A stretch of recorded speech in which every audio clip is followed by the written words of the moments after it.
Chers véganes, je n'ai rien contre vous. Au contraire, je suis même plutôt ravie que certaines personnes prennent à ce point soin de nos amis les animaux comme vous le faites. Mais par pitié, arrêtez d'être extrémistes, cessez le prosélytisme. Et surtout, laissez tranquille les omnivores. Si ça nous fait plaisir de manger un steak, laissez-nous tranquilles, ok? Je suis même plutôt ravie que certaines personnes prennent à ce point soin de nos amis les animaux. Si ça nous fait plaisir de manger un steak, laissez-nous tranquilles, ok? Nos amis les animaux. Si ça nous fait plaisir de manger nos amis les animaux, laissez-nous tranquilles, ok? Je ne suis pas folle, vous savez. Bonsoir. Salut à toi ami chimpanzé, aujourd'hui j'avais envie de te révéler un grand secret. Pourquoi est-ce que nous, les véganes, nous ne laissons pas les carnistes manger leur bidoche en paix? C'est tout simple. Eh bien la vérité c'est que nous sommes véganes pour le plaisir de vous faire chier. Et oui, on est véganes parce qu'on ne sait pas quoi faire de nos dimanches et qu'en tant que petit bobo islamo-gauchasse de merde, eh ben on n'a pas trouvé mieux pour tromper l'ennui. Voilà, c'est tout. Salut! Bon, un petit peu de sérieux. Évidemment, il y a des personnes qui pensent réellement cela, mais la réalité est beaucoup plus complexe et je te propose qu'on voit ça ensemble juste après le générique.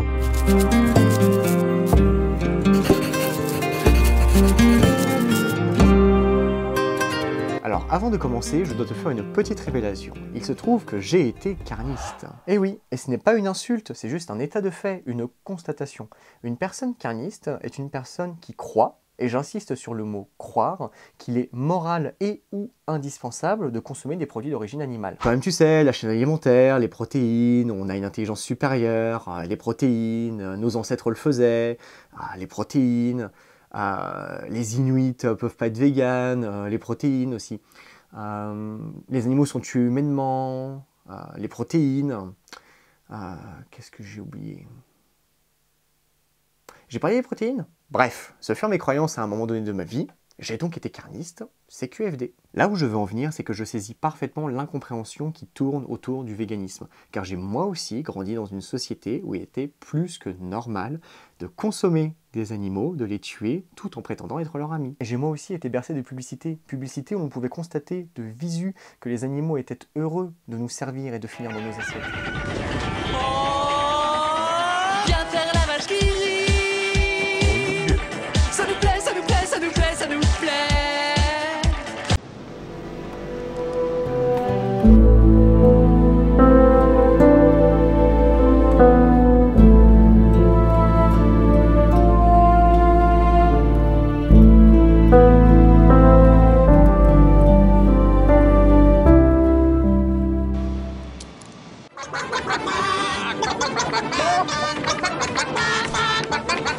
C'est parce qu'elles sont préparées avec des volailles 100% françaises que les grignottes le gaulois ont un goût et une saveur unique.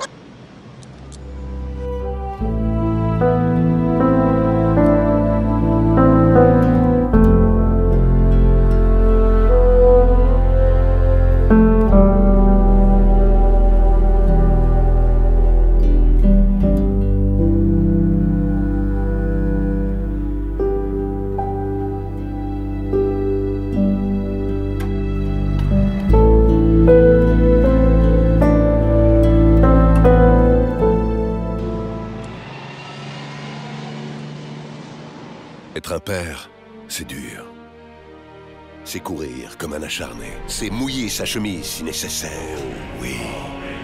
Être un bon père, c'est aussi difficile que ça.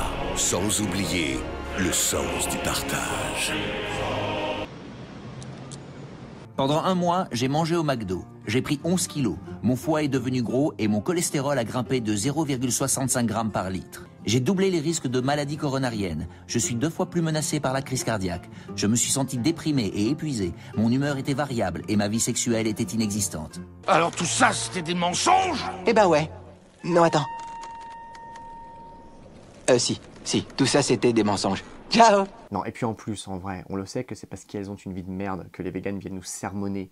Concrètement, quand tu passes tes journées à bouffer des graines, de la laitue et du tofu, forcément, ça te saoule de voir que tout le monde autour de toi s'éclate le palais. J'en ai marre de manger toujours la même chose. Salade verte, céleri, céleri, salade verte. Et il y a le steak de tofu. Et l'escalope de soja?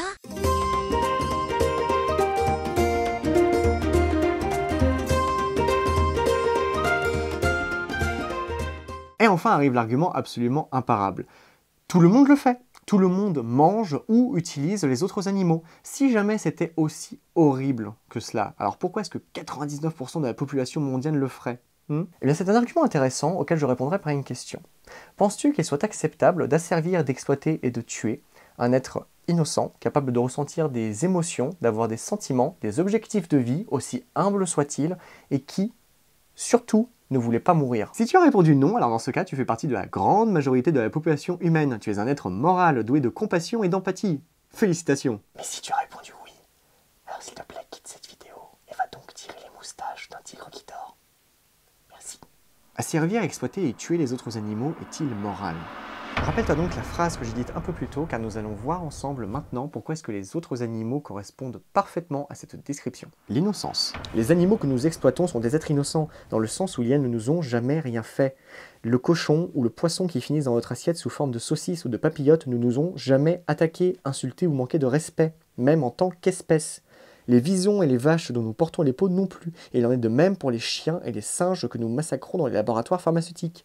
J'ajouterais même que les loups qui attaquent les troupeaux de moutons se sont en premier lieu fait voler leur territoire. Nous les parquons dans des espaces ridiculement petits où la chasse est dure et on leur met un buffet à volonté juste sous le museau. Tu m'étonnes qui elle pète un câble. La sentience. Maintenant, pour ce qui est de la capacité des autres animaux à avoir des sentiments, il suffit de vivre quelques semaines avec n'importe quel animal pour se rendre compte que ce sont des êtres doués de sensibilité et non pas des machines.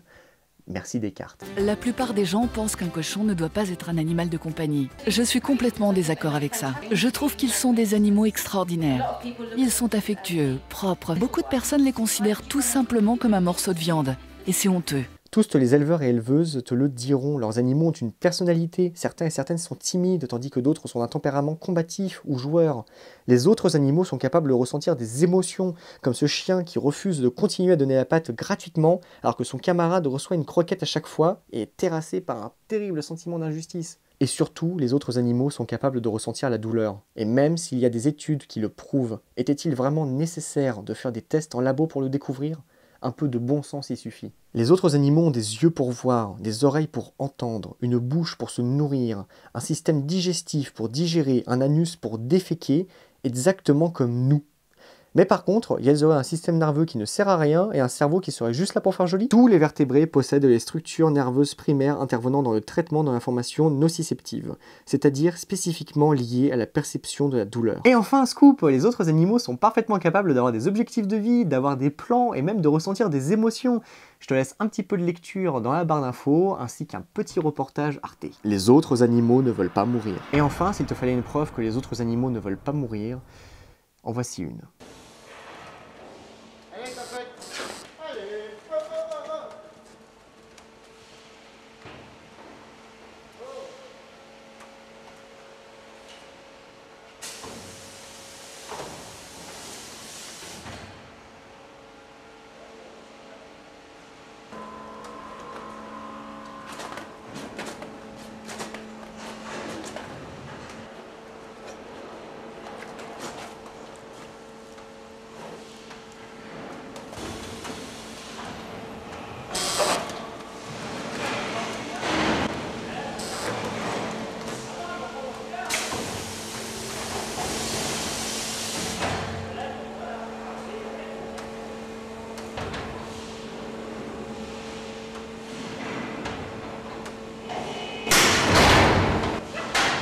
Ce qui est tristement drôle, c'est qu'après ce genre de discours, après avoir prouvé de façon sérieuse et argumentée que les autres animaux étaient des êtres sentients, alors que l'on serait en droit d'attendre une réaction au minimum intéressée, eh ben généralement, on a plutôt droit à ça. Les véganes, bon, j'ai absolument rien contre vous, hein, qu'on soit bien d'accord, mais il y a un moment...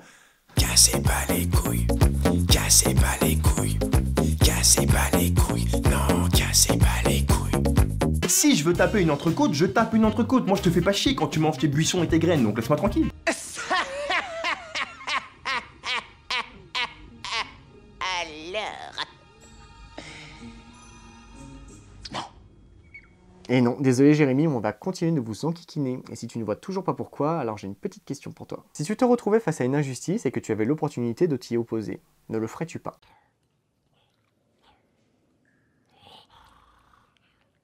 J'ai comme le sentiment que tu n'es pas convaincu quant à l'injustice que subissent les autres animaux. Alors maintenant que nous avons clairement établi qu'ils étaient des êtres sentients et non pas des machines, nous allons voir ensemble quelle est cette fameuse injustice dont il est question. Les élevages, quels qu'ils soient, sont avant tout des business et pas des centres de vacances pour vaches, perdrix, chiens et saumons. Et en tant que tels, ils doivent être rentables, car oui, un business qui ne génère pas de profit, ça ferme. Prenons l'exemple des cochons. Une exploitation porcine, je déteste ce mot, va avoir besoin de cochons pour produire de la viande. Tu te dis peut-être que les truies sont fécondées à l'ancienne par un verra et tutti quanti.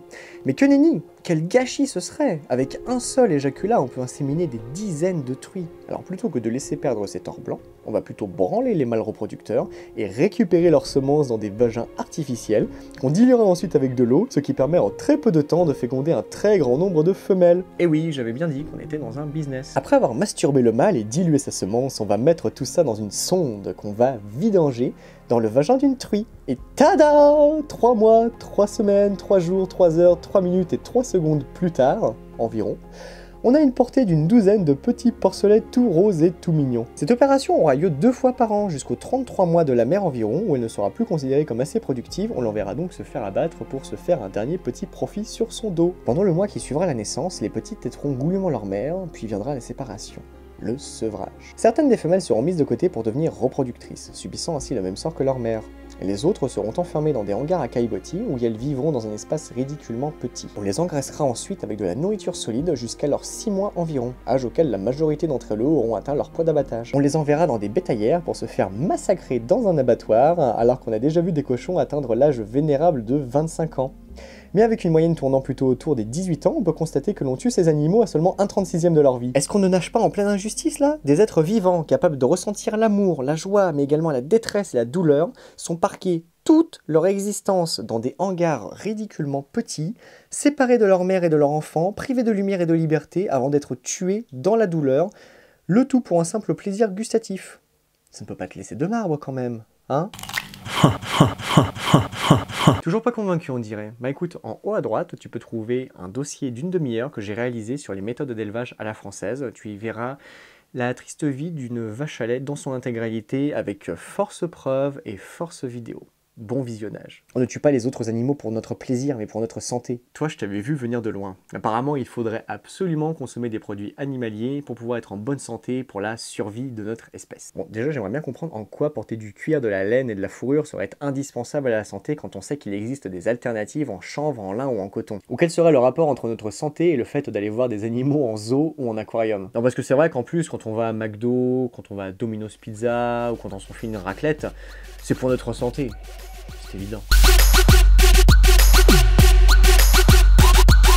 Mais soyons beaux joueurs et admettons que la motivation principale des carnistes soit leur santé, santé qu'il serait apparemment impossible de préserver sans produits d'origine animale. L'argument des carnistes, c'est que nous sommes des omnivores et qu'en tant qu'omnivores, nous devons manger de tout pour être en bonne santé, y compris des produits d'origine animale. Mais un omnivore, en vrai, c'est quoi? Omnivore se dit des animaux qui se nourrissent indifféremment d'aliments très divers, herbes et chair, insectes et fruits, débris animaux et végétaux, etc. Voilà, contrairement à ce que pense la majorité des gens, un omnivore peut manger de tout, mais en aucun cas ne doit manger de tout. C'est pas moi qui le dis, mais le porc.fr. Va checker la barre d'infos. Bien que le porc soit un animal omnivore, c'est-à-dire que comme l'homme il peut se nourrir aussi bien d'aliments d'origine végétale qu'animale, les rations alimentaires dans les élevages français sont à base de produits végétaux. La conclusion de tout cela, c'est que de par notre omnivorisme, nous avons la capacité d'extraire des nutriments de très nombreuses sources de nourriture différentes, qu'elles soient végétales ou animales. Et non, les véganes ne sucent pas de cailloux. Et si ça te suffit pas, tu peux aller dans le petit i en haut à droite, tu y verras une vidéo de 4 minutes que j'ai réalisée où j'explique qu'il est parfaitement possible d'être végétalien et en bonne santé. Mais comme je sais que t'es une feignasse, voilà quelques screens. Ces rapports ont été établis, entre autres, par l'Académie de diététique et de nutrition des États-Unis et du Canada, qui n'est autre que la plus grande académie dédiée à la nutrition du monde, comptant plus de 100 000 membres. Désolé, mais la science est de notre côté. Il est parfaitement sain d'être végétalien et ce, à toutes les étapes de la vie. La barre d'infos est ton ami. À partir de là, il n'existe plus aucune excuse valable. Tu vas peut-être me parler du lion qui mange la gazelle, des Inuits, des enfants en Syrie ou que sais-je pour essayer de changer de sujet. Mais tu n'es pas un lion, tu ne vis pas en Antarctique ou dans le Sahara, et le fait que tu participes à l'exploitation animale ne sert en rien les Syriens. Donc ne nous voilons pas la face plus longtemps et regardons ensemble pourquoi cette exploitation existe. J'ai recensé 3 raisons majeures de consommer des produits animaliers. Pour la santé, pour le plaisir, pour faire comme tout le monde. Nous venons déjà de voir ensemble que l'argument santé était absolument caduque. Il ne reste donc plus que 2 raisons de consommer des produits animaliers, pour ne pas être exclu par les autres représentants de son espèce, et pour le plaisir que leur consommation nous procure. Mais le plaisir seul est-il une raison valable de faire quoi que ce soit? Si cela me fait plaisir de battre mon chien, d'écouter ma musique à donf à 3 h du matin, de te voler ta voiture, de payer une fortune pour aller chasser le lion en Afrique, alors c'est justifié? Évidemment que non, le plaisir à lui seul ne justifie rien et ne le fera jamais. C'est pourquoi il existe par exemple des lois pour nous empêcher de voler, par exemple, les possessions d'autres êtres humains, d'aller chasser des espèces protégées, de battre nos animaux de compagnie, ou encore d'écouter notre musique trop fort passé une certaine heure. Contrairement au lion, l'humain est un animal moral, c'est-à-dire qu'il est capable de prendre des décisions, d'accomplir des actions, non pas en fonction de son instinct, mais bien de valeurs morales et éthiques. Et nous l'avons déjà vu plus haut, en consommant des produits d'origine animale, nous privons des êtres sentients dans leur liberté, nous les faisons souffrir, et nous les tuons pour notre plaisir. N'y a-t-il que moi qui vois en cela un crime? Bien sûr que non, heureusement de plus en plus de personnes ont, comme moi, ouvert les yeux et se sont rendus compte qu'une terrible injustice se livrait chaque jour dans nos assiettes, dans nos garde-robes et dans nos espaces de loisirs. Voilà pourquoi les véganes sont si pénibles, car elles sont témoins chaque jour d'injustices auxquelles participent des personnes qu'elles aiment et ou respectent. Et de même qu'il est impossible pour la plupart des Français et Françaises de ne pas réagir devant le spectacle d'un chien ou d'un chat battu, il nous est impossible à nous, véganes, de vous laisser continuer à participer à ce massacre. Assez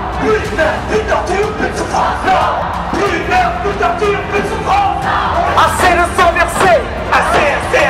Assez d'animaux tués plus fort! Assez de sang versé! Pendant que j'y suis, histoire de définitivement enfoncer le clou, voici les chiffres de l'exploitation animale en France. Chaque jour, rien qu'en France, on tue 3 millions d'animaux terrestres. Et c'est encore pire pour ce qui est des poissons, mais malheureusement, vu qu'on en parle en tonnage, je n'ai pas de chiffres exacts. Maintenant que l'on soit bien d'accord, le but de cette vidéo n'est pas d'ériger les véganes en héros et héroïnes et les carnistes en ordures meurtrières. Toi qui regardes cette vidéo, toi qui peut-être mange de la viande ou bois du lait, toi qui exploite peut-être les autres animaux d'une quelconque manière, je ne pense pas que tu sois une mauvaise personne. Tu as grandi dans une société spéciste, où l'on t'a appris dès ton plus jeune âge qu'il était normal d'exploiter d'autres êtres sentients sous prétexte qu'ils n'appartiennent pas à ton espèce. Tu as également grandi dans une société où l'on nous sert dès notre première tétée que d'avoir des couilles fait de toi un être supérieur à celles qui en sont dépourvues. Que d'être blanc vaut mieux que d'être de n'importe quelle autre couleur de peau. Qu'aimer une personne du même genre que toi était contre nature. Et que l'eau potable est faite pour chier dedans. Nous lavons nos voitures à l'eau potable. Nous pissons dans de l'eau potable. Nous chions dans de l'eau potable. La seule chose qu'on ne fait pas avec l'eau potable, c'est de la boire. Tu n'as jamais fait le choix de consommer des produits animaliers. On te l'a imposé dès ta plus tendre enfance. Et à cause de la pression sociale, tu ne l'as jamais remis en question et tu continues. Mais comme tout le monde, tu détestes l'injustice. Voir d'autres êtres souffrir, t'es insupportable. Et même s'il t'arrive d'avoir des comportements égoïstes, il n'y a pas de méchanceté en toi. Tuer des animaux pour le plaisir n'est pas en accord avec tes valeurs. Et si c'est le cas, eh bien nous ne pouvons pas t'empêcher d'asservir, d'exploiter, de tuer les autres animaux. La loi est de ton côté. Pour l'instant. Mais tant qu'il nous restera un souffle de vie, nous nous assurerons que jamais, au grand jamais, il ne soit possible de savourer le goût de leur souffrance en paix. Cette vidéo aurait pu durer bien plus longtemps, je n'ai fait en effet qu'effleurer la surface de ce sujet ô combien riche et profond. Mais peut-être en attendant n'es-tu pas d'accord avec moi, et peut-être penses-tu avoir des arguments absolument imparables pour me le prouver. Si tel est le cas, alors dans ce cas-là, je te propose que nous fassions une vidéoconférence ensemble, que je m'engage à poster sur ma chaîne sans la modifier d'aucune façon que ce soit. La conversation ne durera pas plus d'1 heure et tu auras ce laps de temps pour essayer de prouver qu'il est moralement acceptable d'exploiter d'autres animaux. Si jamais tu es intéressé, viens me contacter sur mon Twitter ou sur ma page Facebook. C'est une offre extrêmement sérieuse. Je préfère te prévenir, si ta proposition comporte la moindre insulte ou la moindre agressivité, je m'octroie le droit de t'inviter à aller courir dans la forêt déguisé en lapin un jour de chasse. En effet, si nous faisons cette vidéoconférence, c'est pour essayer de débattre et de discuter en ayant un minimum de civisme. Bon voilà, sur ce, j'espère que cette vidéo t'aura plu. Moi en tout cas, j'ai vraiment adoré la faire. C'était une vidéo très importante pour moi. Je m'y suis beaucoup plus livré. J'ai été beaucoup plus moi-même et naturel que d'habitude. Voilà, j'espère que tu l'auras senti et que ça t'aura plu. En tout cas, une fois encore, si jamais ça t'a plu, n'hésite pas à lâcher un like, à t'abonner et à la partager à tes amis pour augmenter le référencement de la vidéo et faire progresser la chaîne. Et sur ce, je te laisse. Surtout, n'oublie pas que si jamais nous voulons changer le monde, nous devons commencer par nous-mêmes. À la prochaine!